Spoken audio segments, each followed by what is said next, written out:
for Monday, April 23rd, 2018. Adequate notice of this meeting has been provided to the public and the press on January 5th, 2018, and was posted on the bulletin board in the municipal building in accordance with the Open Public Meetings Act, NJSA 10:4-7. Roll call. Councilmember Ooms. Here. Councilmember Kadish. Here.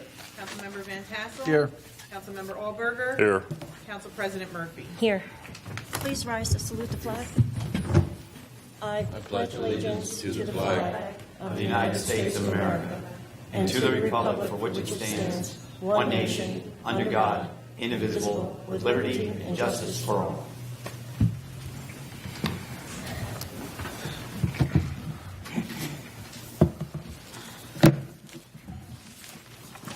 This evening we have a few proclamations.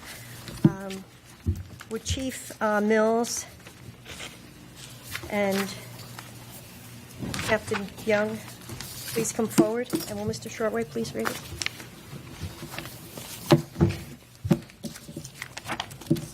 This is a proclamation for Police Week 2018. Whereas the Congress and President of the United States designated the week of Sunday, May 13th, 2018 through Saturday, May 19th, 2018 as National Police Week. And whereas the members of the Township of Vernon Police Department played an essential role in safeguarding the rights and freedoms of the Township of Vernon. And whereas it is important that all citizens know and understand the duties, responsibilities, hazards, and sacrifices of their law enforcement agency. And that members of our law enforcement agency recognize their duty to serve the people by safeguarding life and property, by protecting them against violence and disorder, and by protecting the innocent against deception and the weak against oppression. And whereas the men and women of the Vernon Township Police Department unceasingly provide a vital service.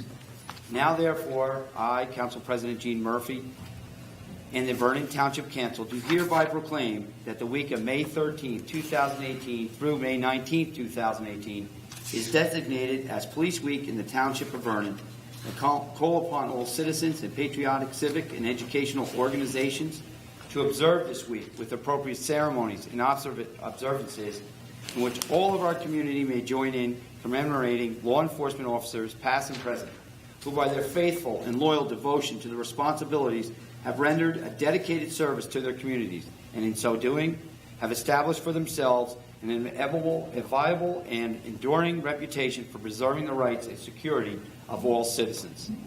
Given under my hand in these free United States in the Township of Vernon, State of New Jersey, on the 23rd day of April 2018, to which I have caused the seal of the Township of Vernon to be affixed and have made this proclamation public. Gentlemen, thank you for all you do. Thank you for all your men and women under your command.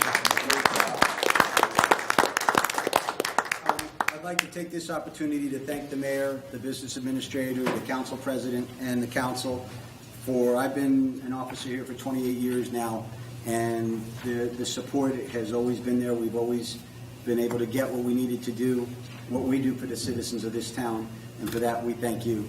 So thank you. Thank you.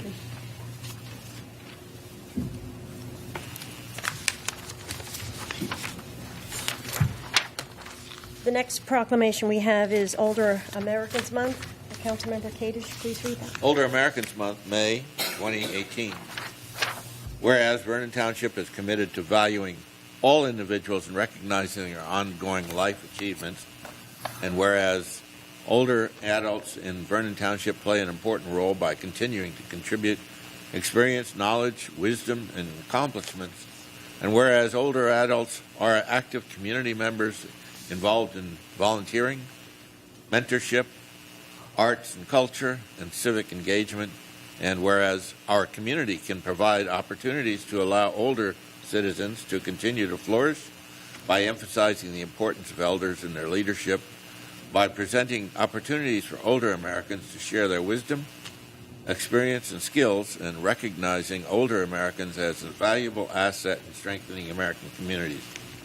Now, therefore, President Gene Murphy and Mayor Shortway and the Vernon Township Council do hereby proclaim May 2018 to be Older Americans Month in Vernon Township.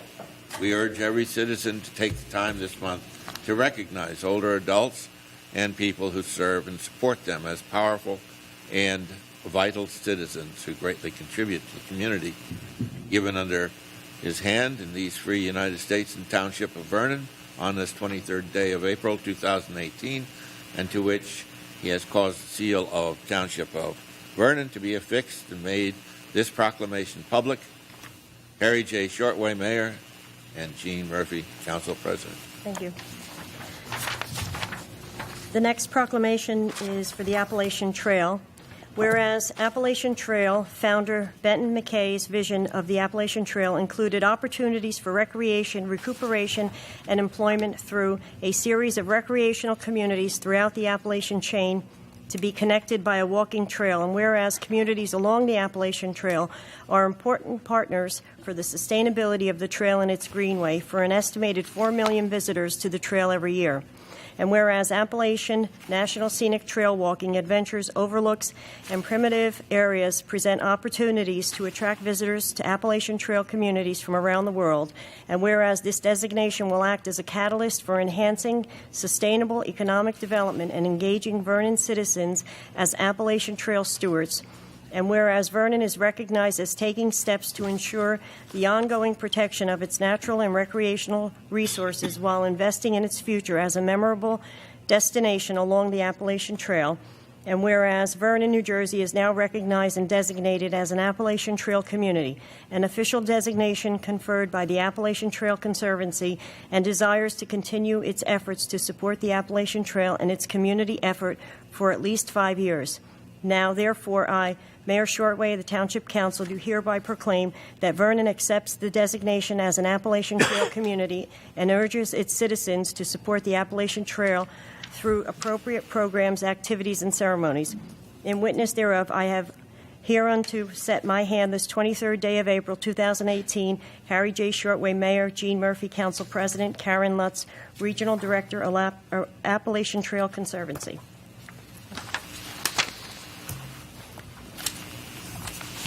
Next, may I have a motion to open to public comments? Motion.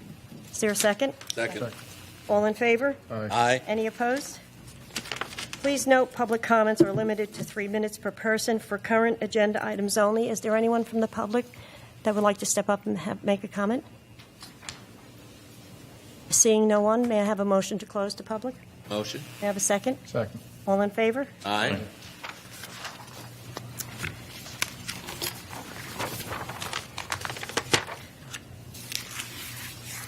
Next, we have our minutes. May I have a motion to adopt the following minutes? Regular meeting minutes, March 26, 2018, and the executive session minutes of March 26 of 2018. Motion. May I have a second? Second. Roll call? Councilmember Holmes? Yes. Councilmember Cady? Yes. Councilmember Van Tassel? Yes. Councilmember Olberger? Yes. Council President Murphy? Yes. Motion carries. Next, we have items for discussion.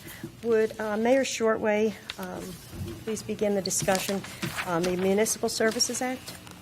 Back in November of 2010, I was a member of the council at that time. We started looking into the act because it is our responsibility as council people and my administration to use our due diligence to look at all the costs of the town. But back then, we commissioned an engineering firm to do the study based on the Stonehill decision on the difficulty factor involving snow plowing. Stonehill was awarded by a judge because, let's see what he said here, difficulty factor was not an exact scientific figure, but was arrived at because the pattern of clearing the village's roads, talking about Stonehill, was substantially more difficult than the average throughout the municipality. To be sure, Judge Stanton had the feel of the case, and his estimate of the difficulty factor at 50% was not at all wide of the mark. But nothing was based on science. So we started looking at that. They did an engineering report. Not everybody was at 1.5. They were absolutely substantially less. So I think it's our due diligence to start looking at this again. It may turn out that way, but at least we need to have the discussion. You know, first, when we have the plowing out there, we have the snowstorms, we receive, and 90%, 95% are unjustified, all the complaints. Our DPW does a great job plowing these roads. They are difficult. Breakneck Road is difficult. Coming in the snow. I would not want their job going hour upon hour of driving in these snowstorms. They do a great job. It is a difficult job. But we need to look at costs. Many people during these complaints do not realize their private qualified communities receive reimbursement until I speak with them. They're like, what do you mean we get reimbursed? Well, you do get reimbursed. Ask the leaders of your lake communities. They will tell you. So at the very least, I believe the council should, again, visit this, discuss this, no matter how painful it is. It's not going to be welcomed, but we owe it to the taxpayers in this town, again, to have a discussion. And that's all I'm asking. The council's been provided a copy of the report. We've been provided with the cost for the past several years. And actually, because we're working on we just paid 2016, correct? So also, our CFO just handed us a sheet that shows what the 2014, 15, and 16 was paid out, and also what it would have been had we followed the recommendations of the engineer's report from 2011.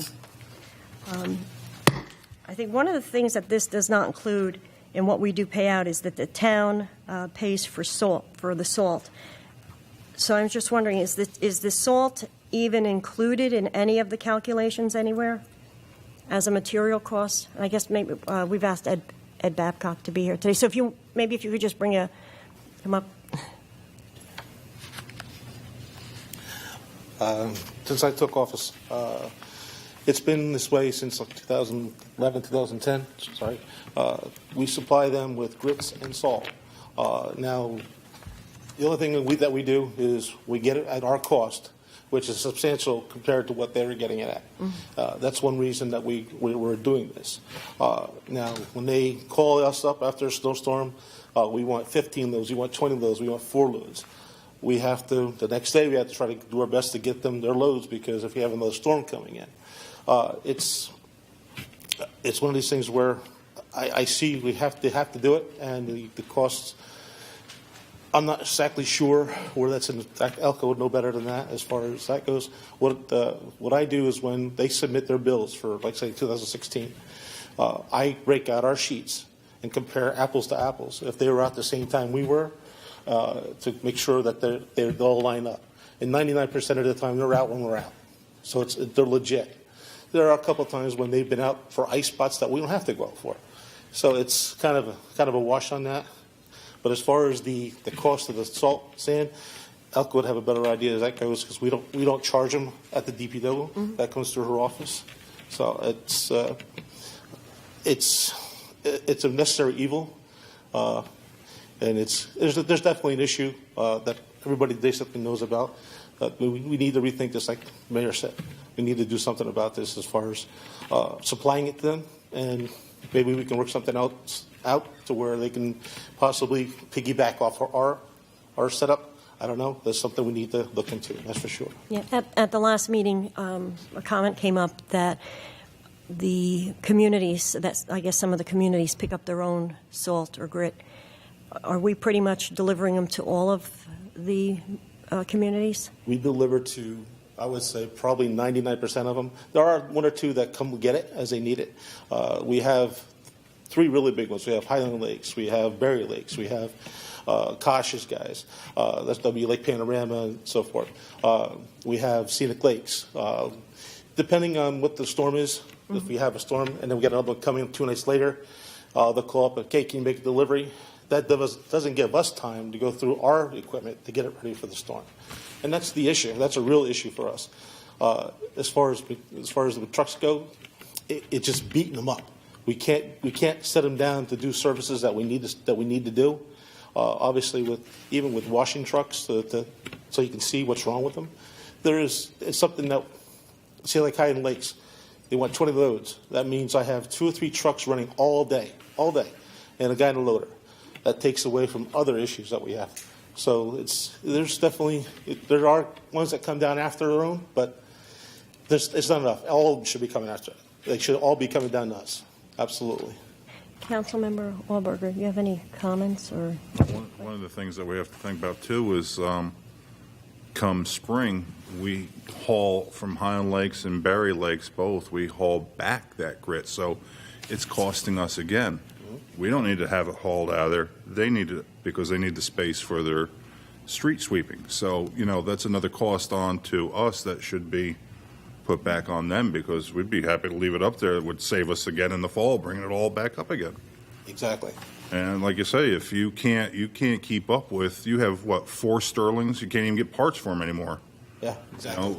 It's just wear and tear on trucks that we really can't afford. So I was saying we have to look at the cost of reimbursing them totally because we just can't afford it with it. I mean, you're talking fuel to go get it from, whether it's 284 is most of the time we're going to anymore. 284, Stavola, Hamburg, whoever's got the bids. Yeah, so your man and material, your road crew is down again. You just had some more guys get hurt. Thank God it's not winter time. Yeah. Our manpower is not where it needs to be doing the maintenance that we do in the winter time because we're hauling material around. It's a real issue to where I've done some juggling to make sure we have stuff for our roads. I've gone through and I've talked to Elk. I said, Elk, we need a little more salt or sand. I don't like to get anywhere below half a salt shed, but there's been times when there's not much we can do because, like I said, my concentration is on our roads. We've never been out of salt or grits. We have never been. There was a rumor that we were out, and that's false. We've always had sand, grits, salt, but I like to try to keep at least a half a salt shed. That's what they recommend. That way, if you have a real big storm, you have something to fall back on. As far as our grits go, just like Mr. Allberger said, we're hauling from whoever has the state contracts at the time. You're hauling in anywhere from 7 to 10 ton at a shot. We can't have every truck hauling in from hauling the grits in. We're going to have stuff hauling out. So by the time we have 2, 3, 4 trucks going out, you have to have at least 2 or 3 trucks if you can hauling stuff in just to keep up with the stuff going out. So there's definitely a real issue. That's the ways about it. So. Councilmember Van Tassel, do you have any? No. Councilmember Kadish? In the 90s, when I was the road commissioner, we always negotiated individually with each private community. I don't see why we need to reimburse their costs because we're not responsible for their management. They also may pay for materials that we don't have to pay taxes for instance, gasoline, the salt itself. And I really think that for that reason, we should not be fully reimbursing them. Our effort is so that we don't double tax them so that they're paying twice for the same service. And essentially, I think that this report that we have is so specific and so exacting in terms of each road that has mileage, and it's a fairly good, as far as I'm concerned, formulation. I've always been against the 1.5 being applied for everyone. I don't think it was fair. I'm not even sure that Judge Stanton used any scientific reasoning for making Stone Hill 1.5. I never understood why we're being penalized for the fact that the private communities did not bring their roads up necessarily to township standards. To me, their formulation should be 0.75. We're not doing that. And it just seems to me very strange that over the years this formulation was applied across the board of 1.5. It just doesn't make sense to me. Councilmember Holmes? No, I don't have any questions at this time. So I just wanted to make a comment on something that Councilmember Kadish mentioned, because what happens here is that you have all of the costs that are incurred for the township roads. So in 2016, it was $252,000 and change. then it's divided among the 103 miles of road, comes to a little over $2,400 per mile. But within that amount, you're saying 20% of that is overhead? Is that what you're talking about? You mentioned that you didn't see why we should be reimbursing for overhead. Well, I haven't looked at these particular figures, but we're not responsible for their management if their costs are higher than what ours are. Well, these are our costs. That's what I'm saying is Yeah. these are our costs that include the overhead. And I'm not sure that I think, as John has mentioned, that when we go and send our trucks off to pick up salt, I'm not sure that cost is factored in, is it? I don't know. That's something that Elka would. When I give her the figures that they send me, we send them over to Elka for that. Like I said, I keep track of what we buy, absolutely, as far as the salt and the grits. But I've never actually figured that into the cost as far as the figures. It's the same thing when we charge for police officers. We've never charged for the gasoline that the cars are burning when they're off duty at Mountain Creek or wherever they're performing the service. And I think that these costs should be factored in. I don't want all the rest of the taxpayers paying more for this formulation than they should be. Just as a good point, when we were hauling grits back from Highland Lakes, their sweepings, it took us almost 2 weeks. And I went through every sheet of ours, worksheet, who did what, how many hours, how many trucks. I did the truck hours, I did the man hours. It wound up being like $17,000 for like 2 weeks of work. And Mr. McLaughlin and I were talking about this, and he was asking how come it was so much higher. I said, well, you had to figure in everything. I mean, you're talking labor, you're talking trucks, all that stuff. The only thing I didn't figure into that was the fuel. But I didn't have those figures at the time. So at least the truck rates and the man rates, and plus the tipping fees. So there's a big difference when, I don't know what was in years past. I have no idea as far as what, if there was any kind of written agreement to what they were charging, as far as if it was just labor or if it was just trucking fees, I'm not sure. And I know Mr. Olberg and we talked about this years ago. It's just, it is an issue to where you just got to make sure everything's there. That's what I've been trying to do since I've been over there, trying to make sure everything's lined up, everything's this, everything's here, and it's starting to work. We're starting to get a little better with things. Absolutely, a little more accountability for some of these people. And one of the issues is that, especially wintertime, the private communities will be out more, putting down more material than us, and that's an issue to where they're using so much more than years past. So we really do need to look into some things for sure. As I say, I don't see how we're responsible for their management. Exactly. How is lighting figured? We have lighting from, 3 different suppliers? And how is that averaged in? Lighting is a separate fee that they get reimbursed for. I believe it's 13% of the lighting costs. Or Stonehill had a different formula as part of their, because they have a lot of additional lighting. It's supposed to be based on the same lighting that the township has. So if the township only has lights on the street corners, like at intersections, then that's all we should be reimbursing at the communities. But, for instance, the playground lighting doesn't factor into this, I take it. No, it shouldn't. Any other council members have any questions? Thank you. So I'm hoping that we can apply these, I think, well-founded formulations to the specific communities in the future. Well, I would actually think that maybe, and I'll ask the council, would ask if we could get a cost maybe to update this. I mean, I'm sure, like, the roads haven't changed, other than maybe adding on, I think it was Baker Road or whatever, but... Yeah, then we, Whispering Woods, which is Upper Plateau, we took that over, so that's no longer. So I'm just wondering, do you think it's worthwhile having this updated? If the same, from 2011, because this was done in 2011.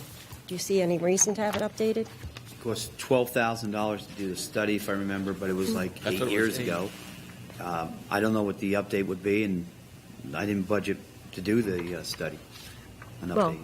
that's what I'm saying, is the study's pretty much been done, if this same firm is still operating.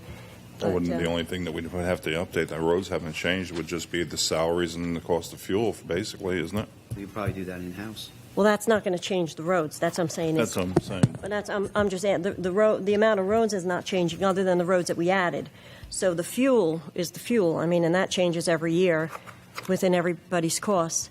But I'm just saying, because the only roads that are changed are, like you said, Whispering Woods may be added on if they dedicate that, and We'll examine Baker. it, analyze it, and we'll put forth an idea to the council where they want to proceed. Mhm.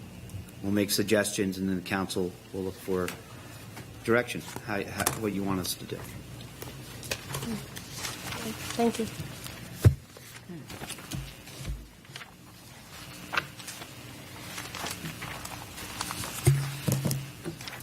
Next, we have the consent agenda. Resolution 18-129, recognizing Municipal Clerks Week from May 6th to May 10th. Resolution 18-130, total disabled veteran Govier. This resolution, 18-131, refund taxes for totally disabled veteran. Resolution 18-131 is also, why are there two? One is canceling the taxes. Okay. And one's the refund. Okay. And one is, the 131 is the refund for the disabled veteran Govier. Resolution 18-132, the township has awarded additional funds for the distracted driving crackdown. This accepts that money. Resolution 18-133, this permits charity clothing bins to be placed at the recycling center.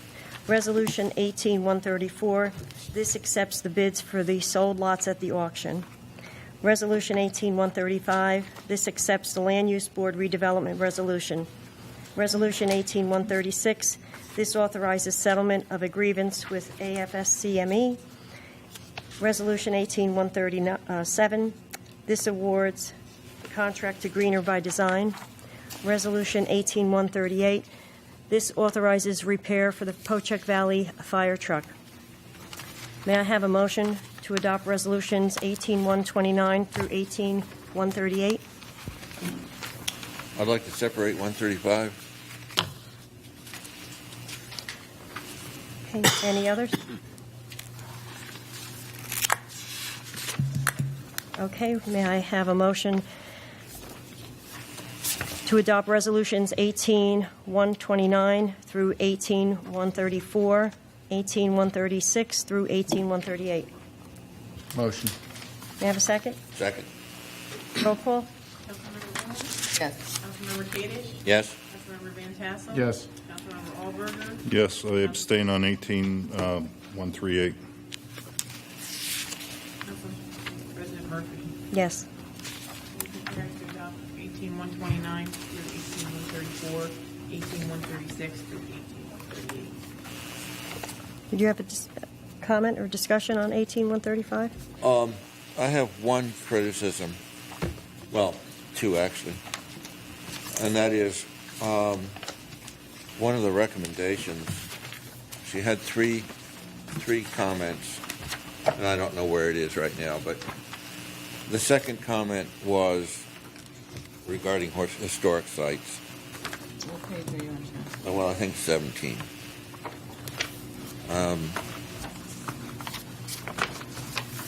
She mentions a map, but there's no map included in this report.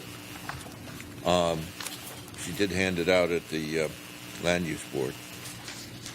But I think there's a picture with that starred out in the study.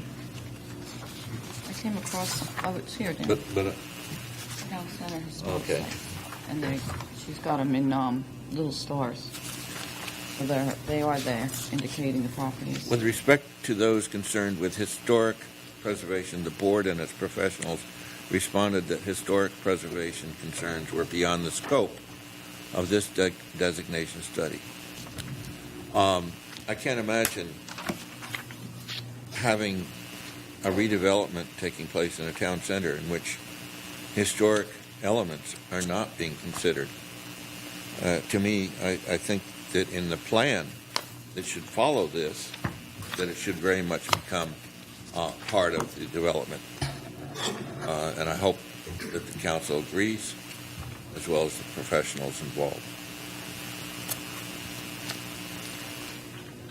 The other question I have is that this has to be followed up with a pretty specific plan. Otherwise, the planning will be done in a random manner. So I'm just kind of curious how that's going to be done. I understand that one of the objectives is to provide water and sewer to this area, and that's very important. But I would think that we'd want to know what kind of development we're going to have once we declare this zone as a redevelopment zone.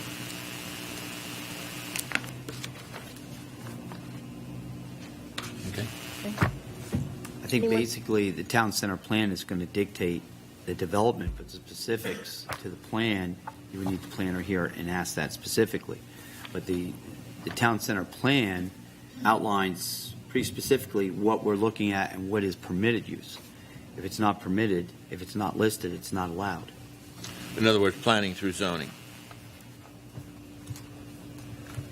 Yes. Well, when we did this back in the 90s, not that any of that became to fruition, but there was a lot of planning in terms of style, details, what they wanted the town to look like. It was kind of a copy of Montclair downtown business area, and there were a lot of models that they were trying to emulate at that time, and I don't see that being done here, so I'm just kind of curious how we're going to approach it. I didn't mean to interrupt. We still have all those plans and all those diagrams and like the illustrations and everything. I've got volumes of it. But my question is that the concept that we want today? That Alpine theme. This is 25 years old. It would be, like you said, the Alpine, the Yeah, CVS. they updated it, and there is a model they have to follow. You have to have retail on the bottom, apartments on the top, right? Am I correct? Yeah, right. It's But as specific what it's going to be, we don't know, I don't think. No. Well, They'll develop I'm it. there's concerned dozens about of different that. uses listed. I mean, throughout history, many towns in New England were centered around a green, and there were specific buildings that were centered on that green, and that was a kind of a specific plan. But do we have a concept of what we want when we get through with this study? We'd have to go back and look at the plans. That's where I look back as saying what the plans were in the late 90s and the 2003, whenever they presented these town center plans.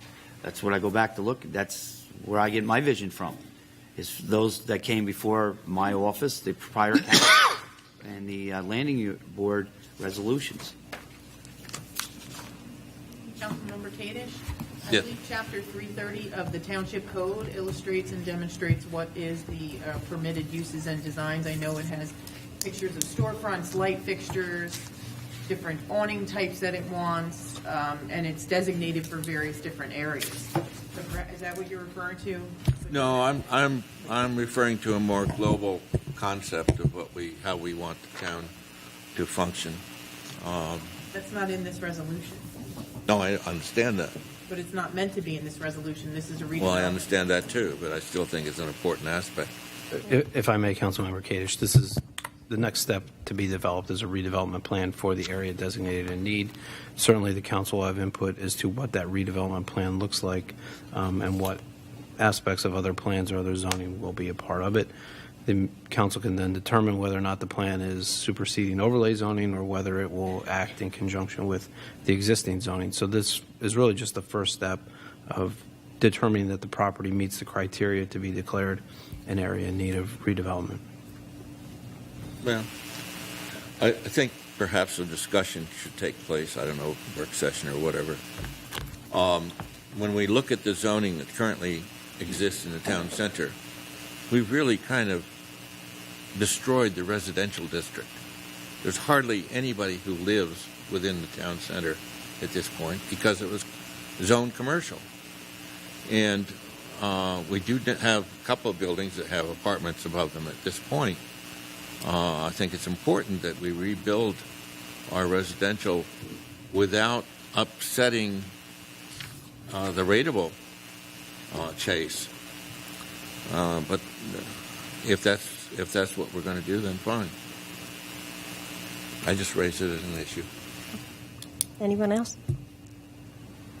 So what were you saying about the historic designations? I didn't see that paragraph in here.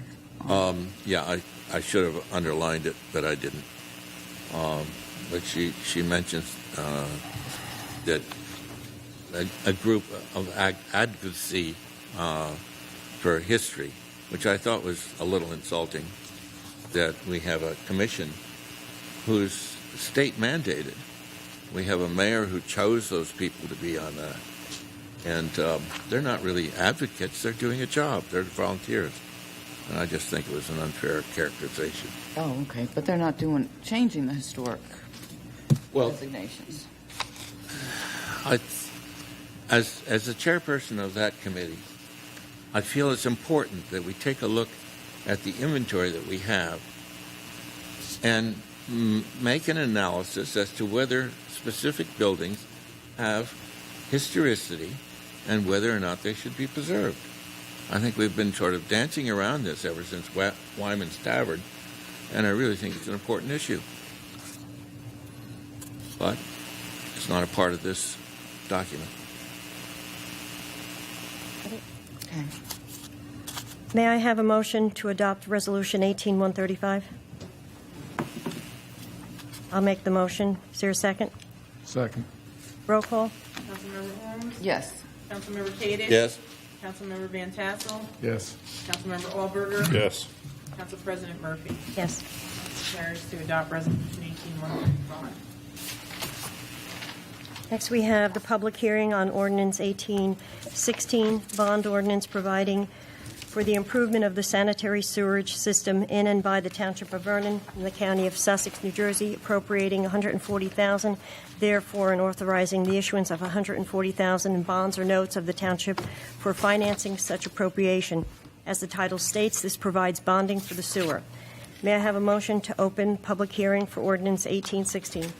Motion. Second. I have a motion and a second. All in favor? Aye. Aye. Is there anyone from the public that would like to address Ordinance 1816? Please step up. Seeing no one, may I have a motion to close to public? Motion. A second, please? I'll make the second. All in favor? Aye. May I have a motion to adopt Ordinance 1816? Motion. May I have a second? Second? Roll call? Councilmember Holmes? Yes. Councilmember Kadesh? Yes? Councilmember Van Tassel? Yes. Councilmember Allberger? Yes. Council President Murphy? Yes. Motion carries to adopt Ordinance 1816. Next, we have Ordinance 1817, bond ordinance appropriating $2,380,870 and authorizing the issuance of 1.453 million bonds or notes of the Township for various improvements or purposes authorized to be undertaken by the Township of Vernon in the County of Sussex. May I have a motion to open up for public hearing for Ordinance 1817? Motion. May I have a second? Second. All in favor? Aye. Aye. Is there anyone from the public that would like to address Ordinance 1817? Seeing no one, may I have a motion to close to public? Motion. May I have a second? Second. All in favor? Aye. May I have a motion to adopt Ordinance 1817? Motion? May I have a second? Second. Roll call? Councilmember Holmes? Yes. Councilmember Kadesh? Yes? Councilmember Van Tassel? Yes. Councilmember Allberger? Abstain. Council President Murphy? Yes. Motion carries to adopt Ordinance 1817. Next, we move on to public comments. Please note that comments are limited to 3 minutes per person. May I have a motion to open to the floor for public comment? Motion. May I have a second? Second. All in favor? Aye. Is there anyone from the public that would like to address council, make any comments? Good evening, Scott Geisels, Barry Lakes. We want to speak a little bit further about the discussions of the Municipal Services Reimbursement Act. A little offended by the us versus them comments coming from the council on this. And further, we talked about this at the last meeting, and for example, Mr. Kadesh had brought up or made some comments of how would the lake communities like to pay for 40% of the salt shed. To that, I remind you always, we're still taxpayers, so we are paying for 40% of the salt shed. My suggestion would be, if we could, in your looking into this issue again, it was revisited, as you know, in 2010, 2011, is if you could engage us lake communities in these discussions. We had also done our own studies that found different results in your engineer report. And it was about to go to litigation at that time before it was finally, the issues were resolved. I think Mayor Murata came in and agreed to the reimbursement at the 1.5% across the board for all the lake communities. Now, I'm not opposed to looking at the difficulty factors, and I understand that some lake communities have a lesser difficulty factor, and maybe they're profiting from the situation at 1.5 now across the board. So I get that. On the other hand, there's other lake communities who feel that they're being underpaid under their current reimbursement. And the Municipal Services Reimbursement Act, as my understanding is we are also taxpayers, so we're supposed to be getting reimbursed for our snow plowing costs. So that's all. If you could please engage us in those conversations before anything finalized on those, appreciate that. Also the salt and grit issues. Under the previous years, prior to 2010 and such, is we had done is purchased our own salt and grit, as Mr. Babcock had pointed out, which we individually would pay a much higher amount for salt and grit thing. But we'd added into the bill for reimbursement to the town. So the understanding was in 2011 is like, look, it's just going to save everybody money if we, as a town, purchase the salt. That way you're not just charging us back at a higher rate. So I realize the delivery costs are involved there, but you also have to consider is the savings of this salt and grit overall to you and us are also coming into play here, as opposed to us buying the salt and grit individually at a much higher rate. Paying taxes. And taxes and such like that. So anyway, I think all these issues are something we would gladly sit down and discuss further with you if we can come to some kind of amicable resolution on these. So, Thank you. Thank you. Is there anyone else from the public that has any comments? Sally Rinker, Vernon. I want to address the bid that came in for the Faline building. I understand it was $125,000. Is that correct? No one can answer that? You know it's correct. Continue. Excuse me? Continue. We're taxpayers. We can't know what it's sold Continue. for? Yeah. Well, anyway, I was told it was $125,000. I wasn't in attendance, so I guess I'll have to take the word of a fellow resident.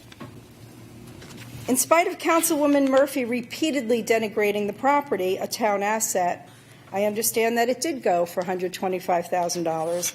Ms. Murphy, a realtor, insisted it could never sell for even $100,000. The bid price plus commission sets the purchase at $137,500, $47,500 more than her insistence of $90,000. And thank goodness the mayor didn't get his way to make it a pocket park, which would have not only cheated the taxpayers of the purchase price of $125,000, but we saved the cost of creating and maintaining a pocket park on that location. Instead, we hopefully have an investor who will be proud to own the property and will do good things with it for the residents and taxpayers of our town. I want to address an item of procedural nature. I've sat here meeting after meeting, quite frankly appalled at the behavior of the chair of these meetings. Councilwoman Murphy, you may disregard my opinion that the conduct of the chairperson has exhibited outrageous behavior, foul attitude, and unfairness to the public and fellow council members. Actually, she cut 3 of you off at the last meeting. But whenever I cross paths with citizens of our town who have seen the videotaping of these meetings, they share the same shock and disappointment. When the chair doesn't let a fellow council person speak about the issues at hand, that is a violation of the Open Public Meetings Act. When the chair doesn't let one person speak during the public session for longer than the allotted time, then allows others to speak for far longer, that's a civil rights violation to those who get cut off. Jean, let me remind you when you were speaking from this podium when Mayor Murata was in office. He cut you off, and remember, you marched right down to the ACLU to go complain about him. So what's different now? Are you done? I am not done. Is my 3 minutes up? Please stop interrupting me. I'll have to take a little more time. Just continue. You've exhibited double standards towards the members of the public, and not only does that violate civil rights and the Open Public Meetings Act, but you look awful doing it too. Moreover, it reflects on our town and gives it a very bad image. Other council members here, you cannot continue to sit there, pardon the expression, like lumps on a log, allowing the chair to continue out of control. You become complicit if you don't stop it. It didn't happen tonight because Ms. Ohms had nothing to say that, disrupted the council, the chairperson. The job is easy. You just read from the specially crafted copy that the clerk prepares for the chair, and it's a very simple document for the chairperson to read and conduct the meetings. Anyone can do it. So please give us some relief in the near future so that we can be proud of our council meetings again. Thank you. Is there anyone else from the public that have any comments? Please step up. Seeing no one, may I have a motion to close the public? Motion. May I have a second? Second. All in favor? Aye. Aye. Mayor, do you have a report? Yes, thank you. I'd like to thank the McAfee and Vernon Volunteer Fire Departments for assisting our beautification committee to remove our winter decorations. The auction of township properties that were not needed for public use was a huge success. Max Band auctioned off 94 of the 95 properties, including the Faline building, brought in a total of $459,000 to be realized in the short term, but more importantly, these parcels will go back on the tax rolls. Great appreciation to our CFO, Ms. Yetter, who led the whole process, and her outstanding leadership throughout the process, including the day of the auction. Our zoning, Ms. LaRocca and Mr. Burns, for helping us identify these properties, who, by the way, so did Mr. Wetzel and Mr. Rizzuto when they were on the council. They also took part in this. And our tax assessor for all the help to make this successful for the township. We're receiving positive feedback regarding the USA bus survey. We are now researching parking lots for potential commuters. Earth Fest is next Sunday, April 29th. Taste of Vernon will be held April 30th. The senior luncheon is also next Monday. Details could be seen on the webpage, our township webpage and Facebook page. Thank you. Thank you. Next, we have council comments. Councilmember Ohms? Yeah, I have a question. So the 459, where is that going to go in the budget?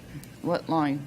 It goes to miscellaneous revenue not anticipated. It goes to Myrna, which closes out the fund balance.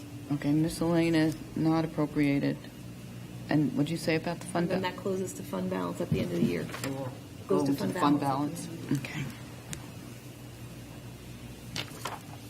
Thank you for that question, or answer rather. And I think that's it. Thank you. Thank you. Councilmember Kadish? I'm sure everybody's been invited already, but I want to remind you on Thursday evening at Crystal Springs, we're having an information evening for seniors. We have 41 participants coming to give all sorts of information on what happens when you approach my age. And it's very useful. I hope all the council have been invited. Mayor, have you been invited? Yes. Good.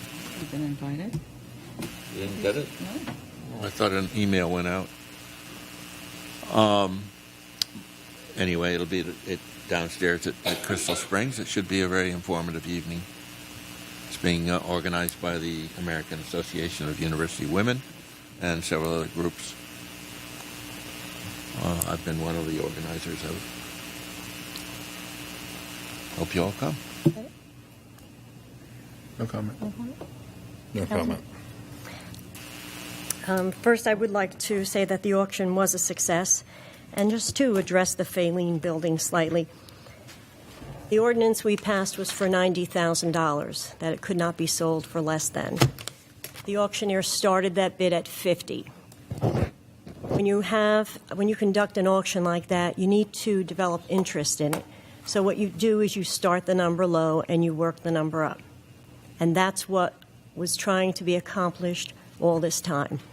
This council had been told repeatedly that actually the mayor and I, Gene Murphy, were trying to sell the building for half of what it was worth. As we can see, I think we're just grateful that that eyesore will be taken care of, that we could continue. So when you drive into town, you're not looking at that as a continual reminder of how awful that intersection looks. Yeah, but we. Excuse me, it's my comment, Councilmember Ohms. I ask you a question. Then you could wait. Please wait. You stop interrupting me. I don't interrupt you. I apologize. Okay, so could you just wait till I'm done? Sorry. Thank you. And when Mayor Murata was in office, he did not chair meetings. So, But he cut you off and you so I'm not actually. And again, so we see the behavior. This is a business meeting, and we are conducting it as a business meeting. We're trying to run the meeting efficiently and have it run smoothly. It's unfortunate that we continually have people that show up and actually add nothing, in my opinion, to the community. So, Councilmember Ohms, did you have a comment? No, never mind. Okay. I'm sorry. I just Motion wanted to adjourn? Ask you a question and play off of what you were saying. Motion to while you were adjourn? saying it. So I May I have a apologize. second? Second. All in favor? Aye. Motion adjourned. Elka.